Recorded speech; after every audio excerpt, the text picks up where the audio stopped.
Hello, everyone, and welcome to Tarot is Ridiculous. Wow, I have had so many tech problems this morning. I thought we were live. I talked for a whole 4 minutes and realized we weren't live. We are now. Welcome to today's episode 7. I am your host, Leeza Robertson. Think of me as your tarot spiritual queer grandmother who takes you on a beautiful journey through the cards and introduces you to many different storytellers along the way. You might know me from my work with the Mermaid Tarot, the Cirque Tarot, and of course, Cirque Du Tarot, my personal favorite. Today, I have a guest on who, and I didn't just pick her because she's always talking about my decks. I picked her because I think that she is completely fascinating. I was having a look at her website over the weekend and I was like, wow, Kait is really not sharing all the parts of her that she could be sharing with us. And I am so happy that I get to talk to her today. So Kait, welcome. Thank you so much. I'm also a huge fan of yours, so I'm just so happy to be here. All right, so tell us a little bit about how you got into tarot, because you are a reader, so that is what you do with the cards. Yes, I've been reading for 30 years. So my oldest deck turned 30 this year. I feel like I should buy them something. An anniversary present at the very least. They're in the same bag they've been in since I was in the 6th grade, so they might need a new bag. When I was 11, I just looked at my mom one day and I said, I need tarot cards for my birthday. And my mom was like, how do you know what those are? And I'm like, I don't know how I know, but I know how to read them. And I didn't need them for my birthday. And being the best mom ever, she was just like, okay, here we go. And I just was always really in love with them. I think I had a lot of psychic and intuitive gifts. And when I was very young, it was very challenging. And I felt like tarot gave them an outlet. It gave me a way to focus my energy, to learn how to work with it. I remember after I got my first deck, which is the original Mythic Tarot, I remember showing my mom the High Priestess and saying, see, this is me, a woman interested in the occult. I love that. I love that you use tarot to take something that felt really big and intangible and gave it a physical place to express itself. I really think it has just shaped my entire life in such a profound way.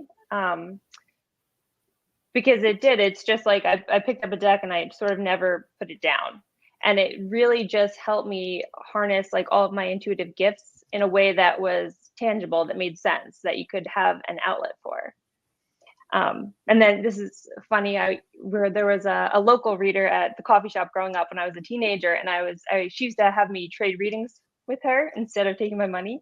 And one day she said to me, she's like, it's on your mother's side. And I was like, no one's ever said anything. And she's like, yeah, there's an M name. She's like, go home and ask. And so I asked my Nana, and my Nana said to me, oh yeah, my Aunt Martha read those cards like you do. And people said she saw her own death. And I was like, you didn't think to mention this?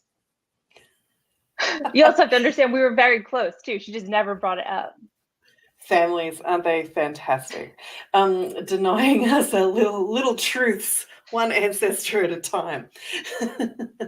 So what was one of the biggest breakthroughs you had once you had kind of built a relationship with your first deck? What was the coming home moment with the cards for you?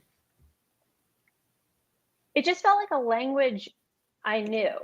The language of the tarot always just made so much sense to me. And it was just a way for me to practice asking questions, getting answers, checking in with my intuition. It just kind of gave things an outlet. It really gave me a way to channel the energy. That's everything that felt big and overwhelming. I like the fact that you said it gave you a language, because I think that that's one of the big stumbling blocks for people when their intuition starts opening or when they're starting to have some sort of interaction with spirit guides, is there's a language barrier. There's a communication block there, and being able to use the cards for a form of communication and a dialogue in order for you to then have a deeper conversation with your spiritual self and everything that you were tapping into. That is really, to me, one of the huge benefits of these cards. That's what I always tell my tarot students. I say, I talk to the tarot the way I talk to my friends. So I want to teach you how to talk to the tarot the same way you talk to your friends. And just, it's like having the whole conversation with them. Yeah, and I think that's really valuable, especially for beginners. So if you are someone who's watching this podcast and you are beginning your spiritual journey, then cards can be a great medium for building that conversation and getting that language popping through, because tarot also gives us symbols to look for in real life as well. So it's not just like we're here looking at the cards, but they give us stuff to look at as well, right? Whether it's a sunflower over here or a salamander over there. Like, there are specific symbols and keys and things that come up in the cards that then allow us to take our conversation into the real world. And that's one of the things I think is so much fun about teaching. I love hearing how people view the cards, like hearing what symbols jump out at them, because it's so different for everybody. And I think that's what's so amazing, especially now that tarot is much more mainstream and there's so many decks, and there's decks for everyone to relate to, because I think that's where the magic is finding art that speaks to you. Yeah, as a deck creator, yes. It's one of the reasons I am constantly creating decks that look so different from anything that I've created before, because visual literacy is a real thing. So we do relate to visual images very, very differently from each other. So this is interesting, because you were also telling me that you combine tarot with astrology. So how did the cards give you a way to talk with the astrological signs? Well, they didn't really. It was sort of two separate. I just do tarot readings and astrology as together. So tarot has been with me since I was very young, and astrology I've only really been super focused on the past few years. But I think that the combination is amazing, because when you pull someone's astrology chart, it gives you an in-depth view of just how they are and what their gifts are, maybe what their challenges are, and it gives you a way to kind of just talk and see how they're operating. And then when you combine that and you talk to someone about their astrology, and then you then go into a reading, I feel like it gives you a very full picture. And I also think it's like a nice icebreaker too, because a lot of times when you start discussing people's astrology, they're just like, oh yeah, that is me. Do you ever think about, or have you ever done this where, like, you've taken their astrological chart, then created a spread with the corresponding cards so that they can have visuals? No, I haven't, but I love that idea. I think if I was more confident in my astrology, I think that's something I would do, because to me, like, having the astrological associations in the card and then being able to map out somebody's chart with those correspondences and giving them a visual picture for that chart, I think sometimes would be really helpful. There you go. That's going to be your new thing, Kait. Thanks. I love it. It's great spell work right there. So let's take this one step further, because I feel like the card that you are most attracted to actually does combine both tarot and astrology. Like, I think, like, it bridges both that which we can feel with the senses, something that is tangible and here and grounded and rooted in our 3D reality, plus something that is higher and in the heavens and makes us lift our head. So tell us about the card that you've picked for today. So I chose the High Priestess. So this is my original High Priestess from the original Mythic Tarot. And in this deck, it is Persephone on her descent into the underworld.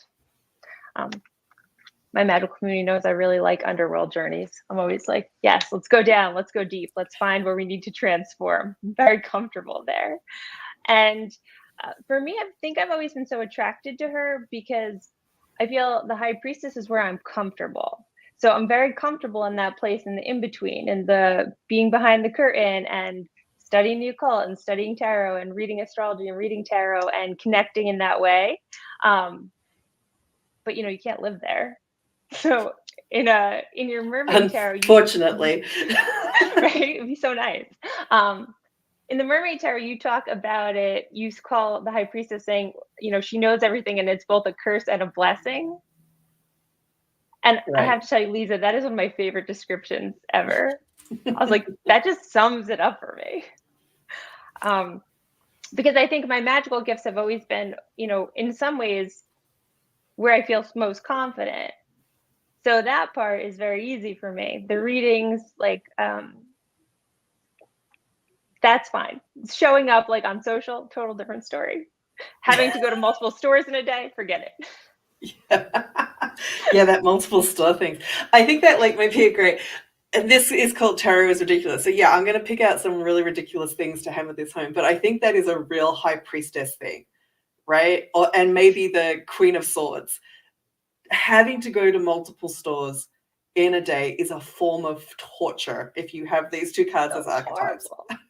It's horrible. I mean, people always ask me, they're like, do you feel drained when you do readings? And I also lead ritual circles for the new moons, the full moons, and all the pagan holidays. Never feel drained. Feel amazing. Love it. All day, every day. But again, going out into the world, having to do the things that are real people-y, like, forget about it. That puts me right over. Like, I'm like, no, I just want to be here. Like, I want to be Persephone. I want to go into the underworld. I'm very happy there. I think here's the thing. You're a high priestess if you have to spend 10 minutes in the Costco car park prepping yourself and pumping yourself up to walk in. Yes.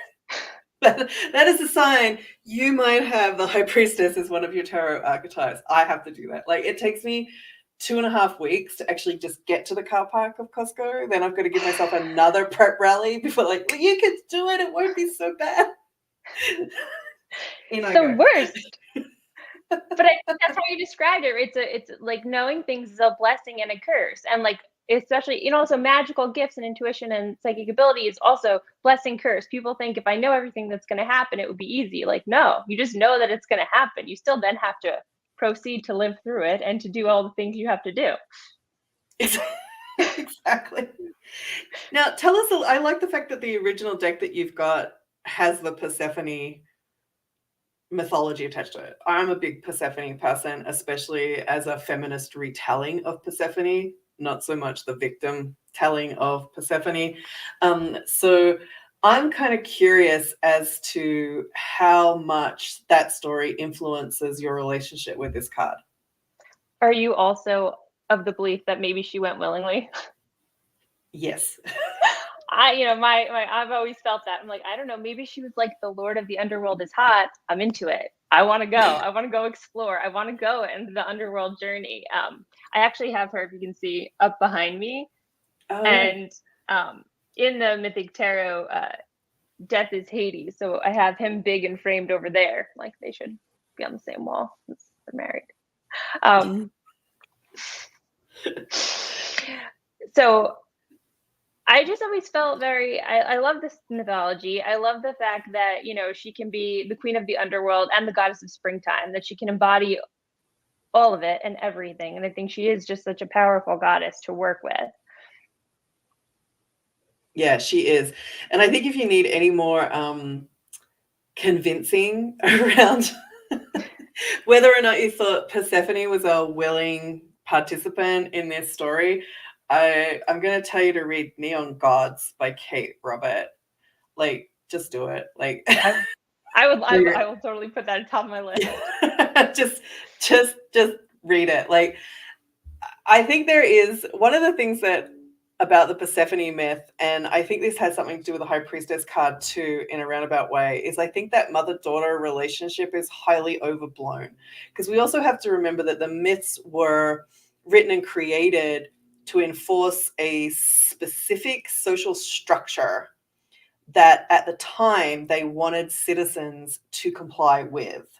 So this whole relationship between Persephone and her mother, I feel is a myth that has set a lot of women up for failure ever since, especially if they didn't have this mother champion. So there is this whole telling between this whole daughter dynamic that I think is way overblown.